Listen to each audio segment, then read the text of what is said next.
Hey listeners, today we are delighted to host Kelly Rossman-McKinney. It would be an understatement to say that you are one of the most impressive and inspiring communicators we've ever met, and we cannot wait to dive into our conversation about your journey and even hear some thoughts about work-life balance. The Speakeasy Podcast, honest conversations about leadership and sanity in the creative industry. I'm Karen Steffel. And I'm Jen Estel. Managing creativity in business, we probably have an opinion on that. No prohibitions. Clearly, we have cocktails. Before we get into the meat and potatoes of our discussion, I really want to talk about our mocktail today. It's really, really pretty. It's called the London Fog. Jen, why don't you tell us about it? This is beautiful. It's made with Earl Grey tea, which Kelly said she's a fan of, as well as you and I. Mm-hmm. And we've got some lavender infused in here with just a hint of vanilla and some milk, and it's just delightful. Mm-hmm. I love it. What do you think, Kelly? Well, it beats the crap out of Lipton, that's for sure. It's delicious. There's just a drop of vanilla at the bottom of the mug, and I feel like it tastes like a macaroon. Oh, I hadn't thought of it that way. It's delicious. So, Jen, we're with Kelly Rossman-McKinney. How lucky are we? I know, we're pretty lucky. And Kelly, I have to tell you a story. I didn't tell you this when we were planning for the episode, but when I was a wee little thing, I want to say I was 22 or 23. At my previous agency, I remember my boss had a clipping from the newspaper and he stuck it on the corkboard and he said, "That's Kelly Rossman. She's the competition. Damn, she's good."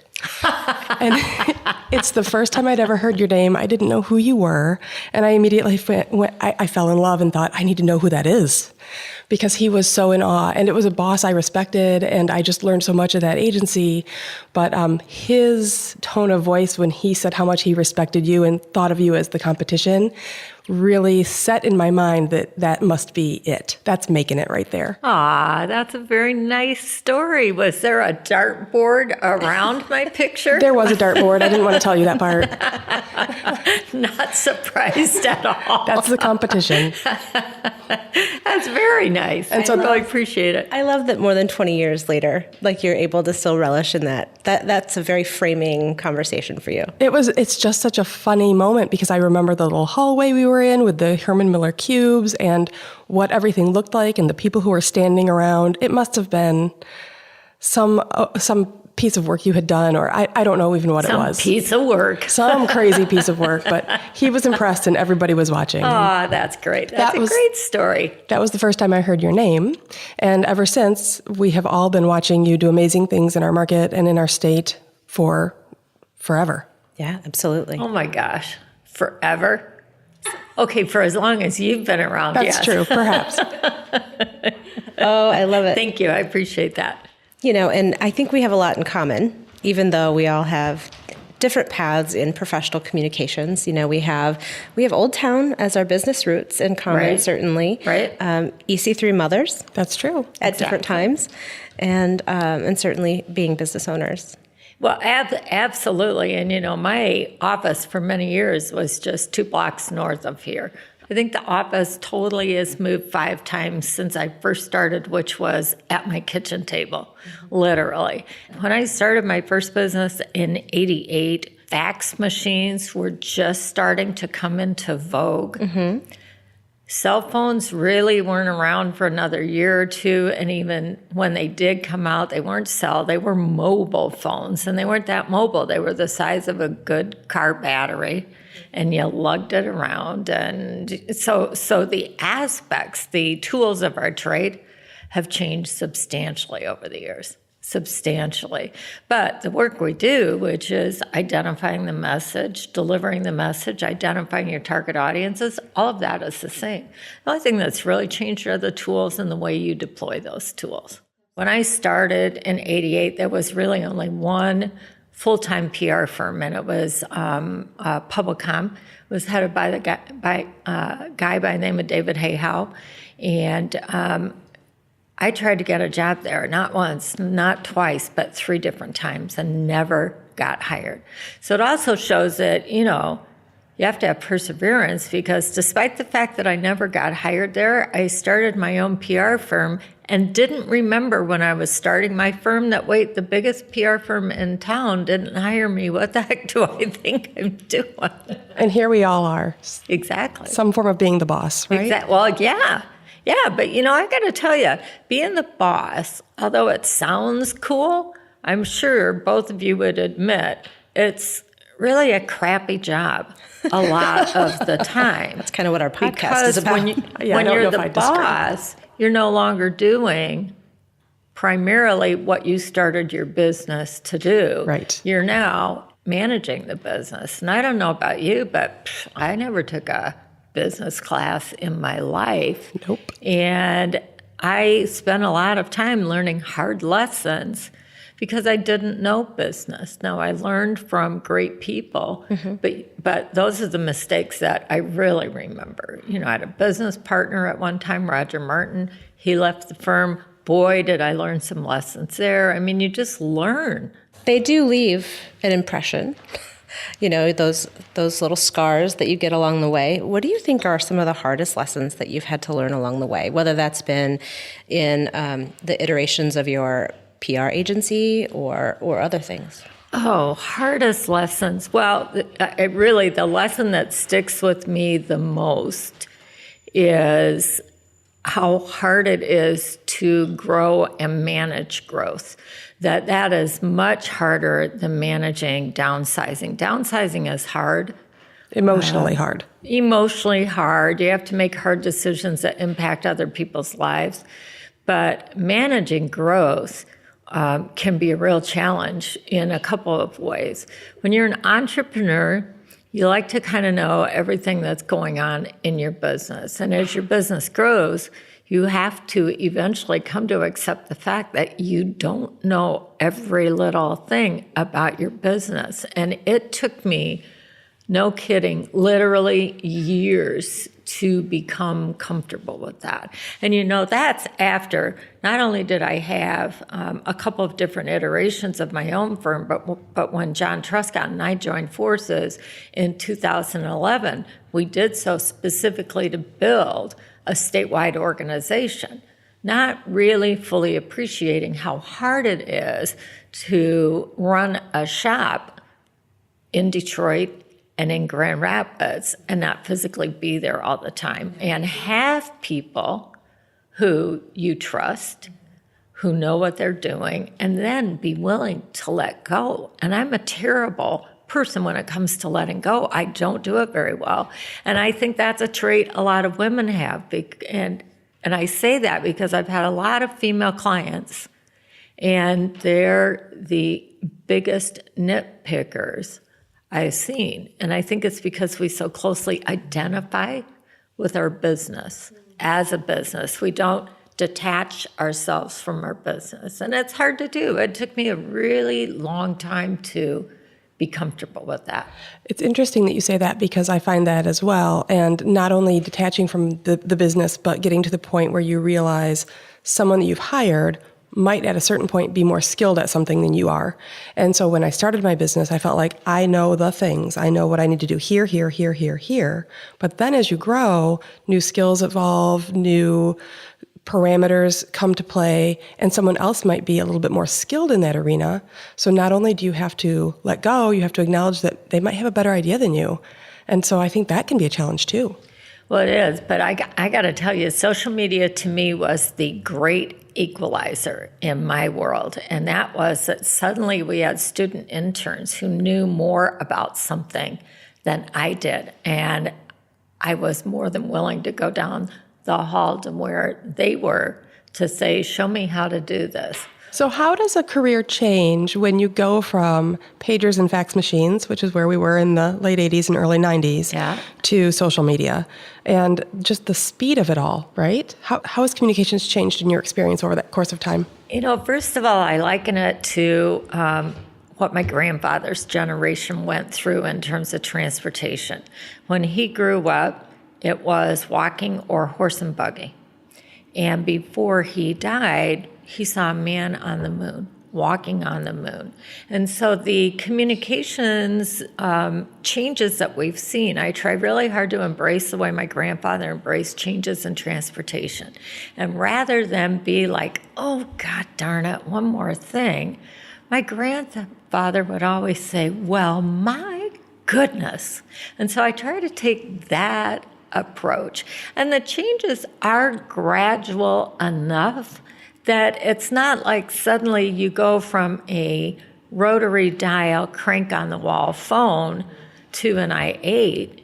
You're going one step at a time. And as a reluctant digital immigrant, which I am, I can still sort of jump on the bandwagon a little bit. So it's not hard. It is expensive to stay on top of that stuff. As a business person, you have to invest a lot of money and make sure you're investing your money in the right way. How would you translate kind of embracing that change? Our last podcast was about change and seasons of change, but how could you equate embracing that change and how the tools have changed with a much more higher level view of how you embrace change in your career?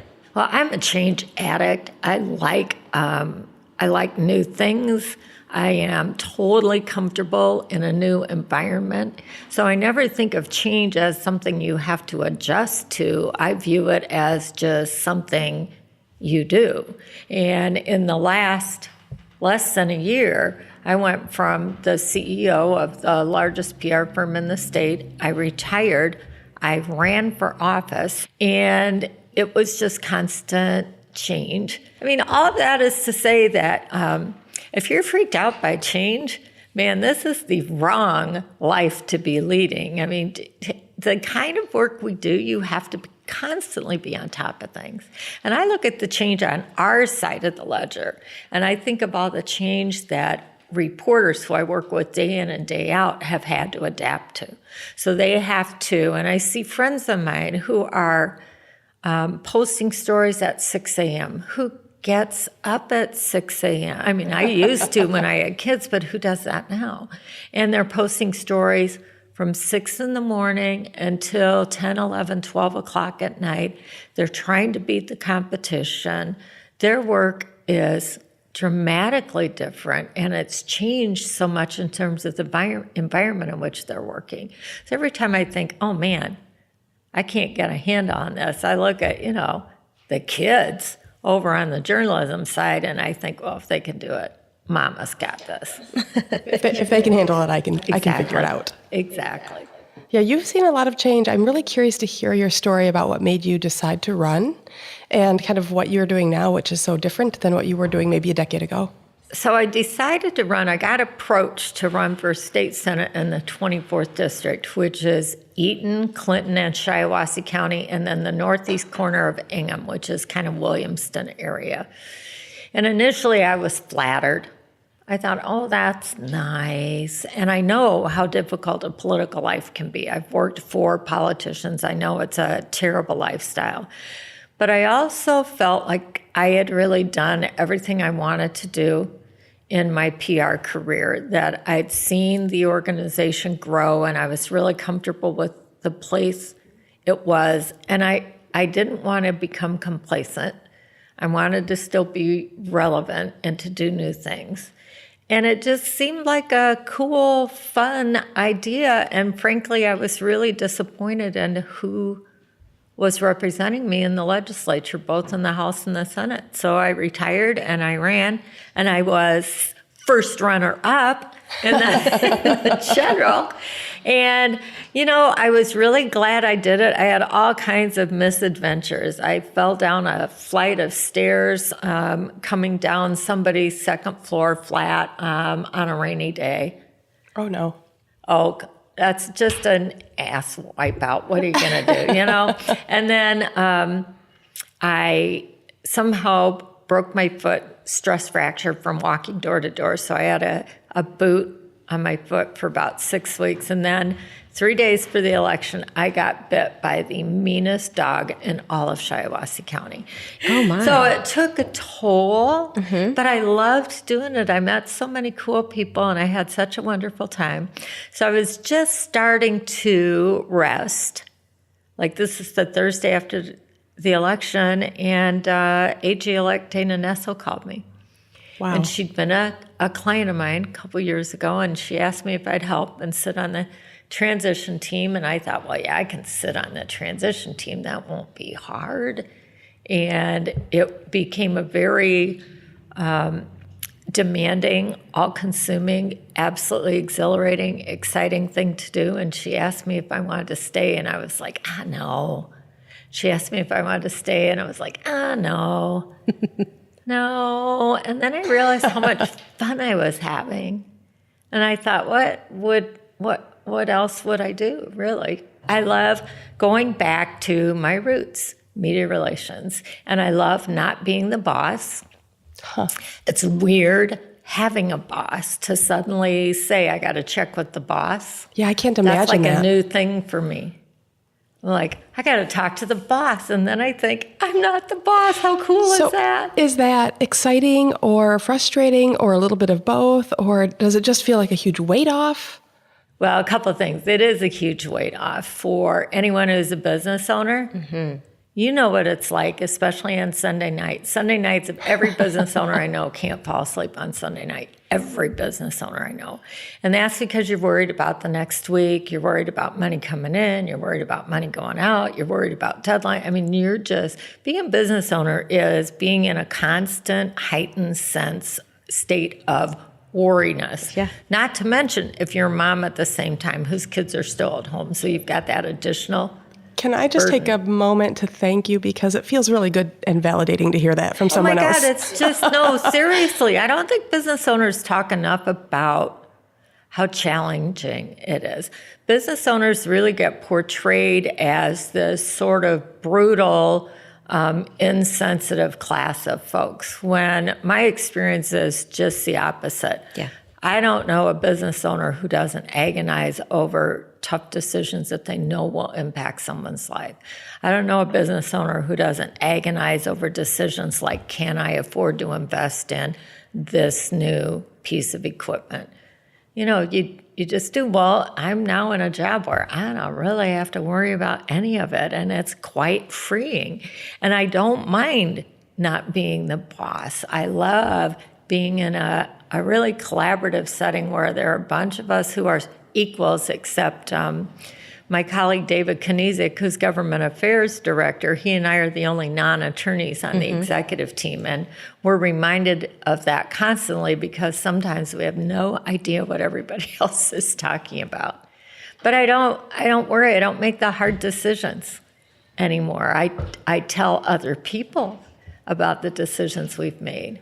Though in some ways your experience as a business owner and the person who stays up late on Sunday night worrying probably really helps you inform and serve the AG's office, because that is her job, to worry about all of Michigan. Well, yes, I think that's right. And there's something to be said. And to me, this is a real healthy reminder of the role of PR as the conscience of an organization. And so my role often is to say, not just what are we doing, but help me understand why we're doing it. What is the impact? Is this the right thing to do? I would imagine, too, when you're surrounded by attorneys and you're not the attorney in the room, that they have to be incredibly grateful for the questions that you ask, navigating, because if they can't explain it to you, how are you going to explain it to others? I hope they're listening. No.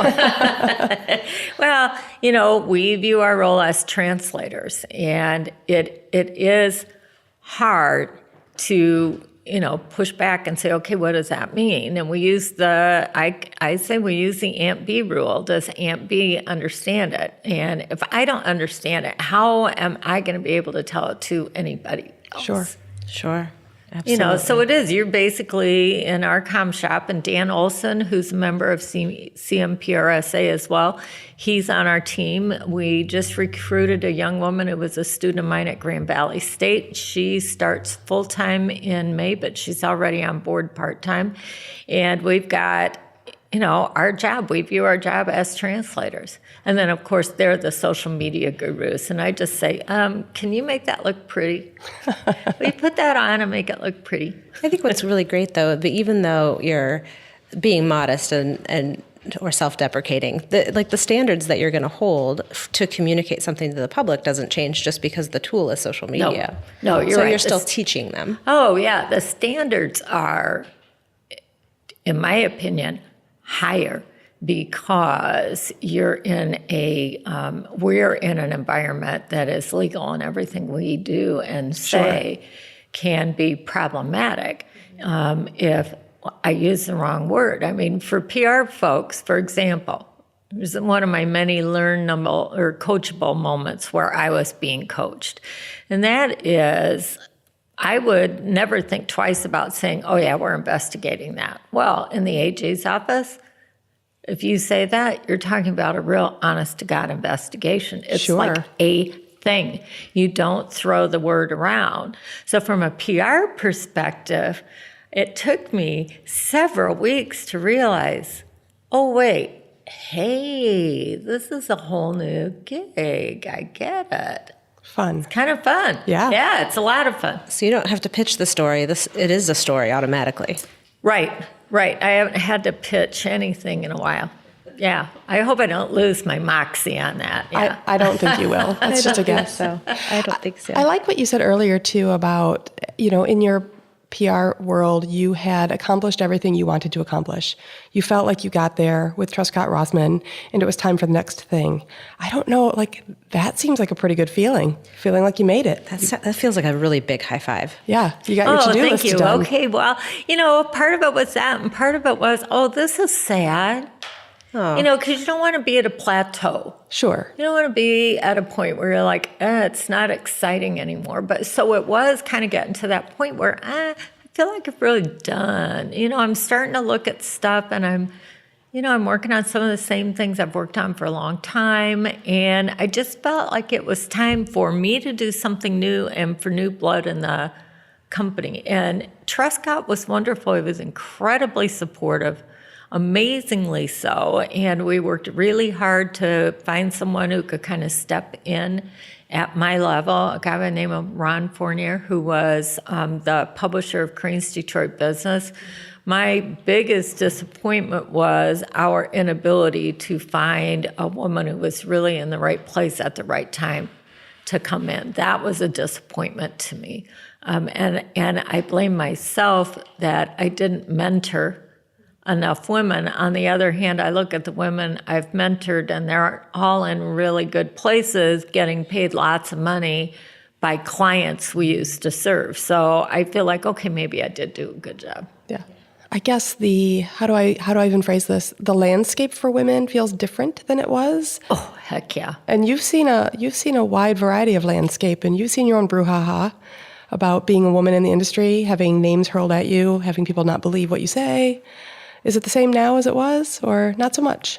Well, when I first started my firm, there were very few women business owners, period, regardless of what the industry is. So it was, maybe novelty is too strong a word, but I believe that you take advantage of everything that sets you apart from your competitors. And so to me, being a woman-owned business, I'll use that.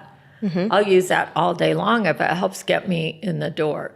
The things that I see changing, and it's not so much business as it is maybe cultural or generational. When I was first working, it was so hard to get out of a meeting to pick up a kid from daycare and to say, gotta go, I've got a childcare commitment. And keep in mind, I was a single mom most of the time I was running a business. Now, it's a badge of honor, both for men and women, to say, hey, gotta go, got a soccer game. That has changed immensely. Even things like daycare centers and after-school care. My oldest son is 40. They had none of that when I first started my business.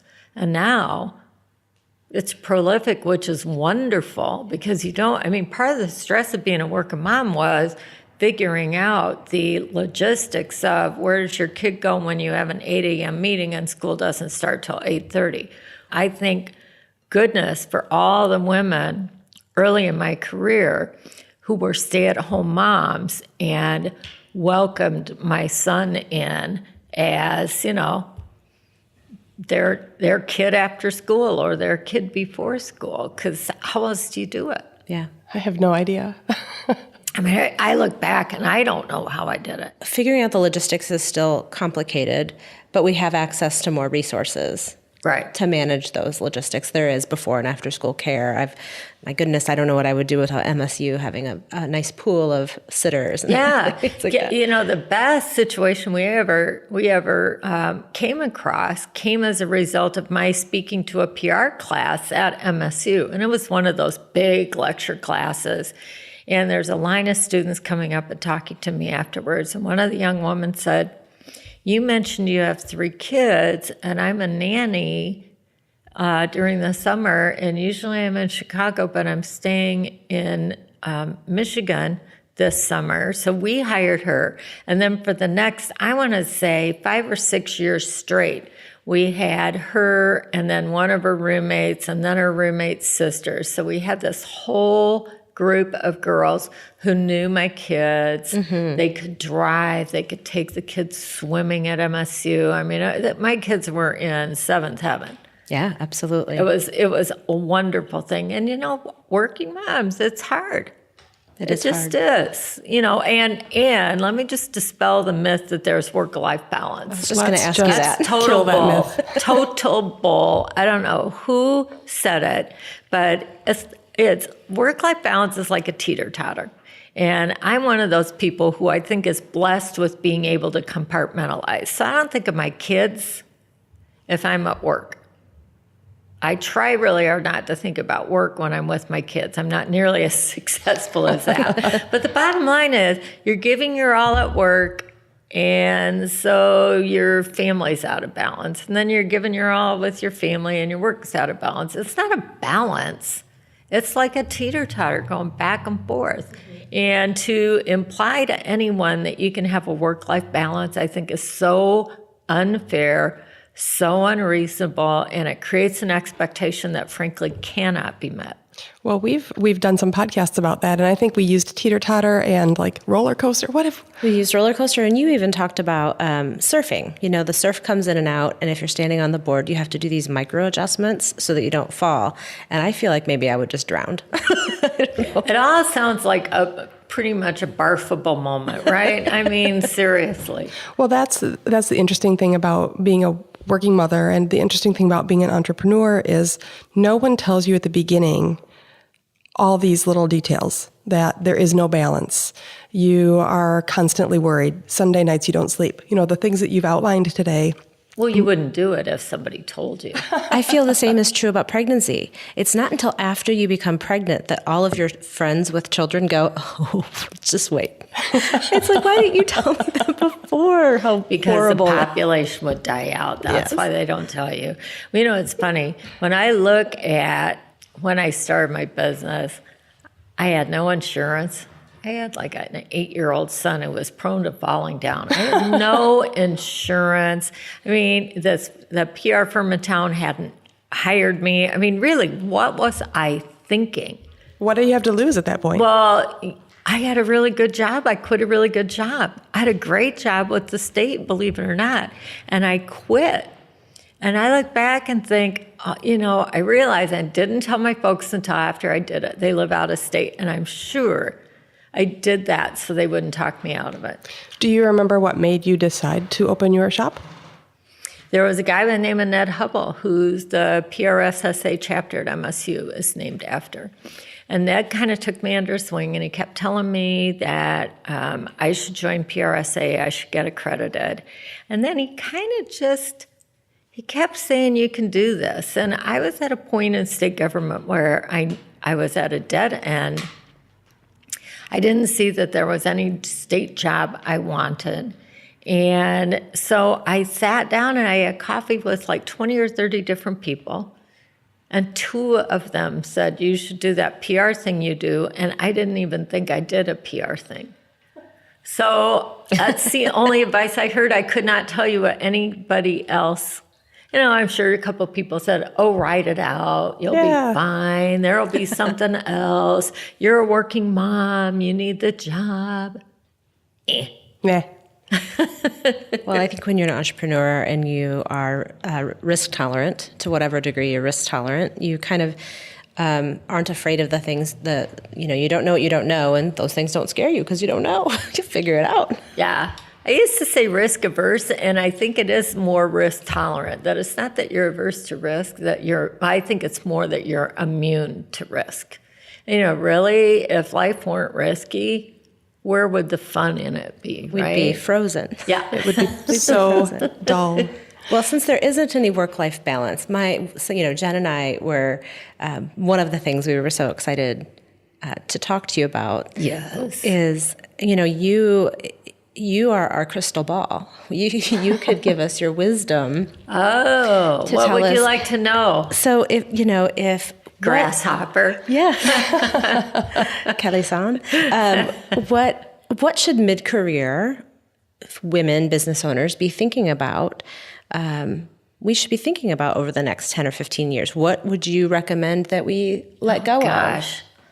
Or not suffer? I don't remember ever pondering a lot. I'm not one of those people who ponders. I'm very intuitive, kind of instinctive. I'm not like a long-term planner. I don't say, in 5 years I'm going to be this. That's just not my nature.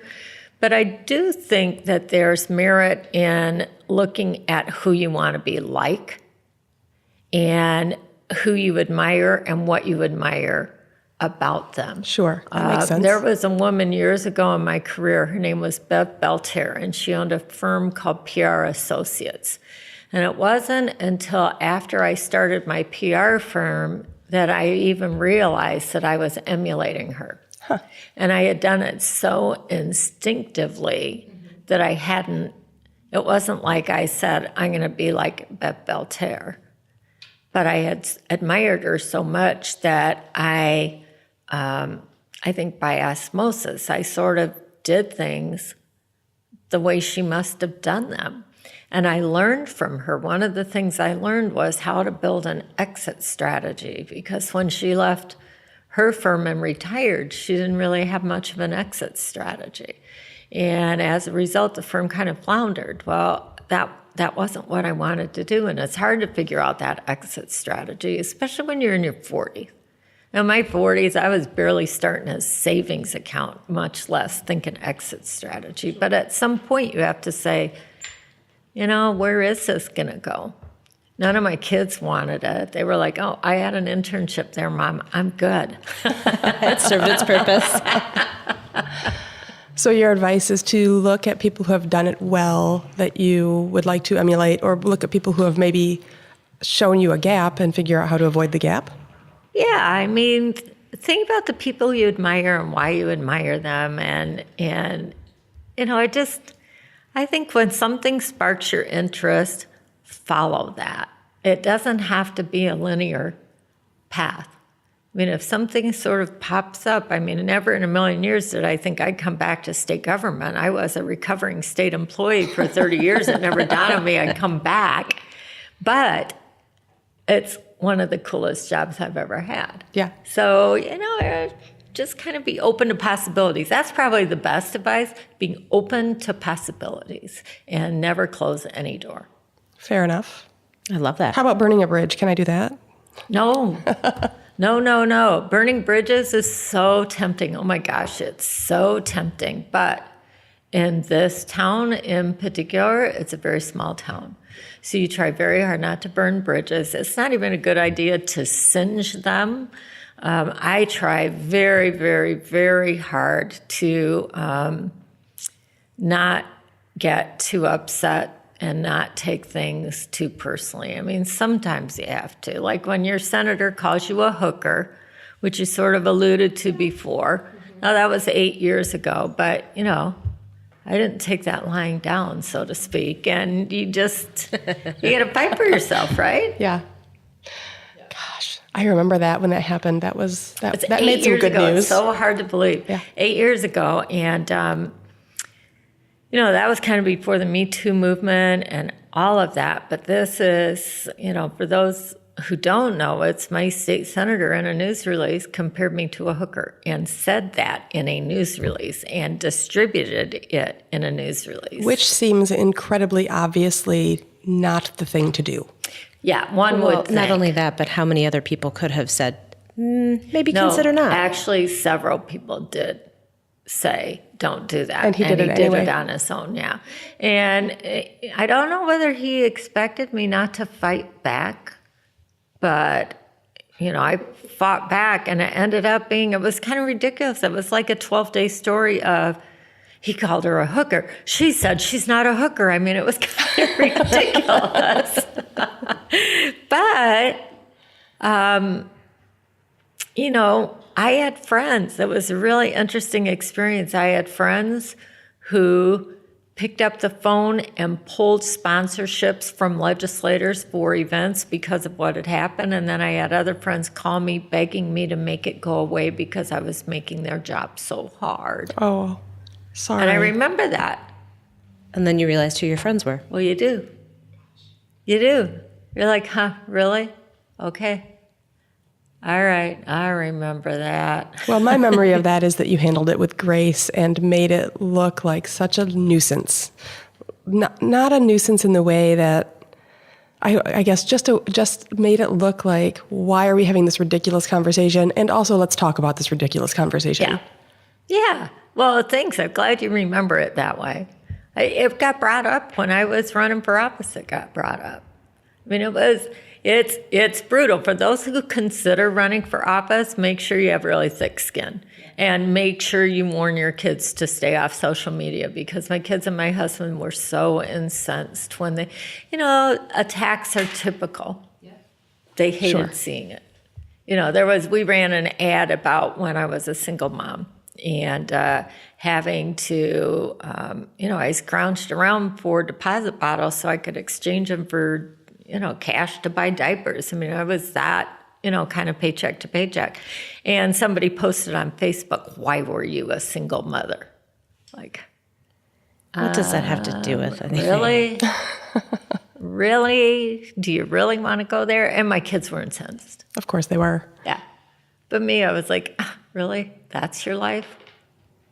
That's where you got to go? What was the thing that you learned the most out of the process of running for office that surprised you? Something that you learned about yourself or learned about... Oh, that's a good question. You've been entrenched in politics for years. It seems like there shouldn't be anything lying under a rock you didn't know. But what did that process teach you? What I learned was how important it was to sit down and talk with people, how important it is to go door to door, all of which I know, but I hadn't gone door to door in a long time, and I've never been the candidate. And I was amazed at how grateful people were that you were taking the time to stop by and talk to them. And that just reminded me of the power that voters really have. But it was, I think, the fact that people were so willing to help me. It was amazing. People were willing to write checks. They were willing to go door to door. I mean, they were really eager to help, and that amazed me. And I continue to be grateful for everything people did. And as hard as it was, I'm watching friends of mine who won their election cycles, and I realized that the hard work really just began when they took office. So I may get to the office at 8 o'clock in the morning, and I may not leave till 7:30 or 8 o'clock at night, but I'm in my office. I'm pretty much in control of my whole day. And, I know what I'm doing every single minute. I don't have to be on the road. It's the first time in a really long time that I'm not out of the office very much at all. And I'm finding that I really like a sedentary life. I'm kind of enjoying sitting in my chair at my computer most of the day. Well, we appreciate that you took the time to come sit here with us for a little while. You did let me come out of the office, so thank you. I really enjoyed it. Thank you so much, and go forth and prosper. Thank always. You, Kelly. You bet. Thanks for listening. You can find us on Twitter, Facebook, and Instagram at Easy Underground, or on our website, thespeakeasypodcast.com. Criticism. I really just don't want to hear it. I know, particularly when it's ill-informed or unkind. Unkind is kind of the worst, but sometimes it may be good for us. Yeah, and learning to listen with grace is a pretty powerful skill. So that's what we're talking about next time. Cheers.